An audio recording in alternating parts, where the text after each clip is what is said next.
यह कहानी है धर्मपुर गांव की, जहां पर सुखिया नाम का एक किसान रहता था। सुखिया के पास एक गधा था जो कि बड़ा ही मेहनती था। सुखिया गधा से बहुत काम करवाता और खाने पीने का ठीक से ध्यान नहीं रखता, जिसके कारण गधा काफ़ी कमज़ोर हो गया था। ऐसे ही कुछ समय गुजर गए। एक दिन गधे के मन में एक विचार आया। मेरा मालिक मुझसे दिन रात काम करवाता है और भर पेट खाना भी नहीं खिलाता है। ऐसा ही चलता रहा तो मैं तो मर जाऊंगा। अब जब रात में मालिक हो जाएगा तो मैं खुद अपने खाने की व्यवस्था करूंगा। ऐसा सोचकर गधा अंधेरा होने का इंतजार करने लगा। कुछ देर में जब अंधेरा हो गया तो गधा चुपके से जंगल की ओर चल पड़ा। काफ़ी दूर चलने के बाद गधा एक पेड़ के नीचे रुका। तभी वहाँ पर एक लोमड़ी आ गई। लोमड़ी ने जब गधे को देखा तो बोली, गधा भाई, आपका हालत तो बहुत खराब हो गया है। क्या आपको भर पेट खाना नहीं मिलता है क्या, जो इतने पतले दुबले हो गए हो? गधा लोमड़ी की बात सुन के भावुक हो गया और लोमड़ी को सारी बात बताया। ये तो बहुत गलत बात है। तुम दिन रात काम करते हो और तुम्हारा मालिक तुम्हें भर पेट खाना भी नहीं देता। ये तो सरासर नाइंसाफ़ी है। हाँ, सो तो है, मगर मैं कर भी क्या सकता हूँ।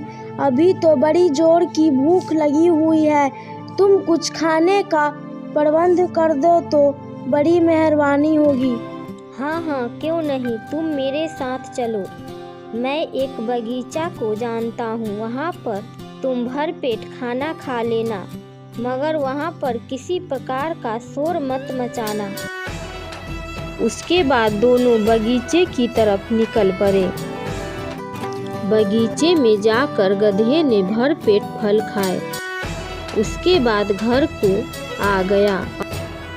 अब गधा और लोमड़ी रोज मिलते, जिससे दोनों में काफ़ी दोस्ती हो गई थी।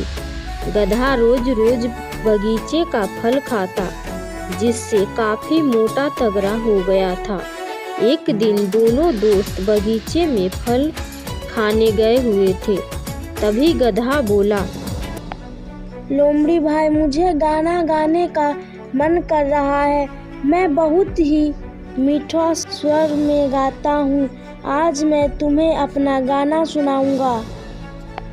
नहीं नहीं, तुम यहाँ पर गाना मत गाओ। तुम्हें गाना गाना है तो जंगल जाकर गाना। यहाँ अगर शोर मचाओगे तो बगीचे का मालिक आ जाएगा और हम लोगों को मार देगा। अरे लोमड़ी, तुम डरपोक जैसी बात क्यों कर रही हो? अगर बगीचे का मालिक आ गया तो मेरा गाना सुनकर वह भी झूम उठेगा। चिंता मत करो, मैं हूँ ना। लोमड़ी चालाक थी। वह समझ गई कि गधे का मुंह लगना बेवकूफ़ी है, इसलिए वह तेजी से वहां से भाग निकली और गधा जोर जोर से चिल्लाने लगा। गधे की आवाज़ सुन के बगीचे का मालिक आ गया और गधा को पीट पीट कर मार डाला। गधा अपनी बेवकूफ़ी के कारण मारा गया और लोमड़ी अपनी बुद्धिमानी से बच निकली।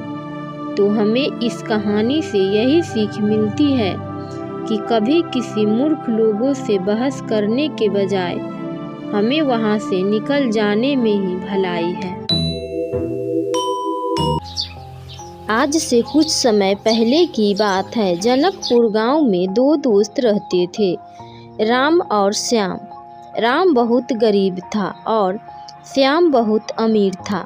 श्याम दूसरों का धन भी चुरा कर अपना धन बताता, मगर राम बहुत ईमानदार था। एक दिन राम जब अपने घर आया तो उसकी पत्नी उषा बोली, सुनिए जी, अब आपके ईमानदारी के कारण हमें भूखा भी रहना पड़ रहा है। अब बहुत हुआ, अब आपको भी श्याम की तरह धन कमाना होगा।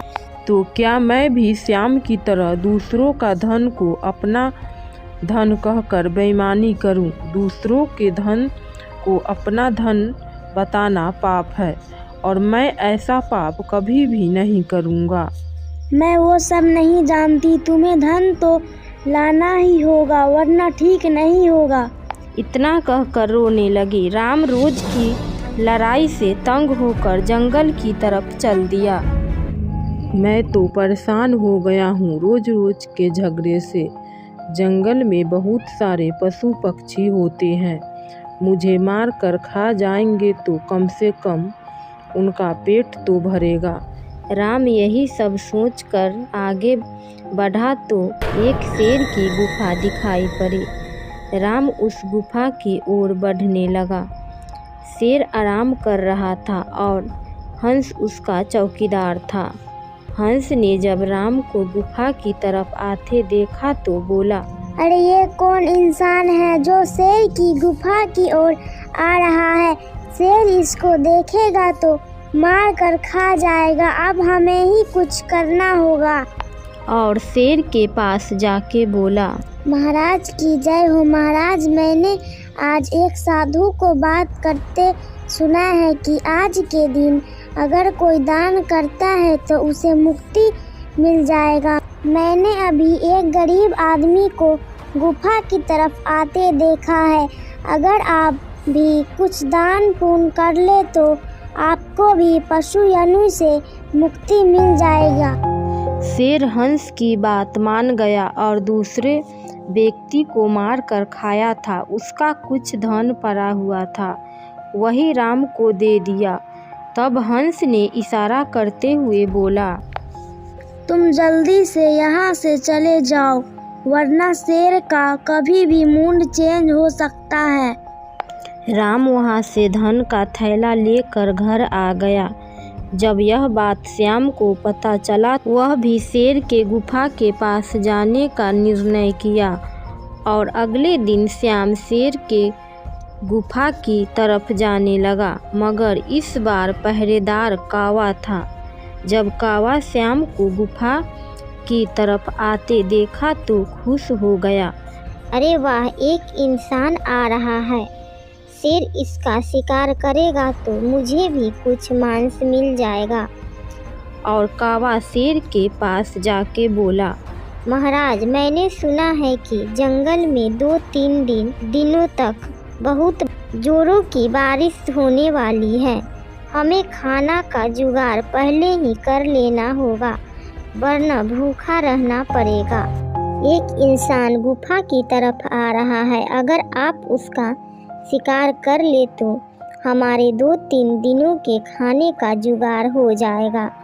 शेर कौवे की बात मानकर श्याम पर हमला कर दिया और श्याम को मार दिया। श्याम अपने लालच के कारण मारा गया, इसीलिए ज़्यादा लालच नहीं करनी चाहिए। कहानी की सीख, दोस्तों, हमारे जीवन में संगत का बहुत असर होता है। आप जैसा लोगों के साथ रहते हो, आपका बुद्धि भी वैसा ही बन जाता है। आप हंस जैसा मित्र बनाएं और कावा जैसे प्रवृत्ति वाले लोगों से हमेशा दूर रहें।